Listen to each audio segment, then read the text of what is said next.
ಧಾರಾಕಾರ ಮಳೆಗೆ ಕಾರಲ್ಗ ಗ್ರಾಮದ ರಸ್ತೆಗಳು ಜಲಾವೃತ. ಶಾಲೆಗೆ ತೆರಳಲು ವಿದ್ಯಾರ್ಥಿಗಳ ಪರದಾಟ. ಕಳೆದ 4-5 ದಿನಗಳಿಂದ ಸುರಿಯುತ್ತಿರುವ ಧಾರಾಕಾರ ಮಳೆಯ ಪರಿಣಾಮ ಖಾನಾಪುರ ತಾಲೂಕಿನ ಹಲವೆಡೆ ರಸ್ತೆಗಳು ಹಾಗೂ ಮನೆಗಳು ಜಲಾವೃತವಾಗಿವೆ. ಕಾರಲ್ಗ ಗ್ರಾಮದಲ್ಲಿ ಪ್ರಮುಖ ರಸ್ತೆ ಮಳೆ ನೀರಿನಿಂದ ಸಂಪೂರ್ಣ ಆವರಿಸಿಕೊಂಡಿದ್ದು, ಶಾಲೆಗೆ ತೆರಳುವ ವಿದ್ಯಾರ್ಥಿಗಳು ಹಾಗೂ ಸಾರ್ವಜನಿಕರು ತೀವ್ರ ಸಂಕಷ್ಟ ಎದುರಿಸುತ್ತಿದ್ದಾರೆ.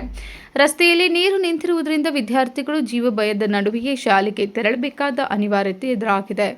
ಈ ಪರಿಸ್ಥಿತಿಗೆ ಸಂಬಂಧಿಸಿದ ಅಧಿಕಾರಿಗಳ ನಿರ್ಲಕ್ಷ್ಯವೇ ಕಾರಣ ಎಂದು ಆರೋಪಿಸಿರುವ ಪಾಲಕರು ಹಾಗೂ ಗ್ರಾಮಸ್ಥರು ತೀವ್ರ आक्रोश व्यक्तपडिसिದ್ದಾರೆ.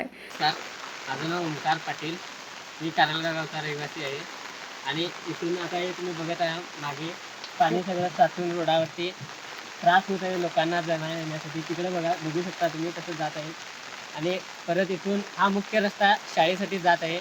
1ली ते 7वी शाळा इथं भरवण्यात येते. त्या मुलांना खूप त्रास होत आहेत, मुलं पडत आहेत जाता येताना.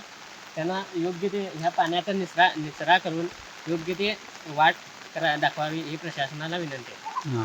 आणि कुठे घरामध्ये काय तर पाणी पिणी घुसलेलं काय? घरामध्ये पण घुसलेलं. आता यांच्या सुरेश पाटील हे आहेत, त्यांच्या घरामध्ये रात्री जेवण करत असताना रात्री अर्ध्यावट जेवणावरून उठलेले आहेत.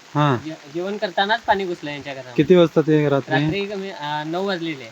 ಮಳೆಗಾಲಕ್ಕೂ ಮುನ್ನ ಚರಂಡಿಯ ಸ್ವಚ್ಛತೆ ಹಾಗೂ ನೀರು ಸರಾಗವಾಗಿ ಹರಿದು ಹೋಗುವ ವ್ಯವಸ್ಥೆ ಕಲ್ಪಿಸದ ಪರಿಣಾಮ ಈ ಸಮಸ್ಯೆ ಉಂಟಾಗಿದೆ ಎಂದು ಅವರು ದೂರಿದ್ದಾರೆ. ಇದೇ ವೇಳೆ ಗ್ರಾಮದ ಕೆಲ ನಿವಾಸಗಳಿಗೂ ಮಳೆ ನೀರು ನುಗ್ಗಿ ಮನೆಯಲ್ಲಿದ್ದ ವಸ್ತುಗಳು ಹಾನಿಗೊಳಗಾಗಿವೆ.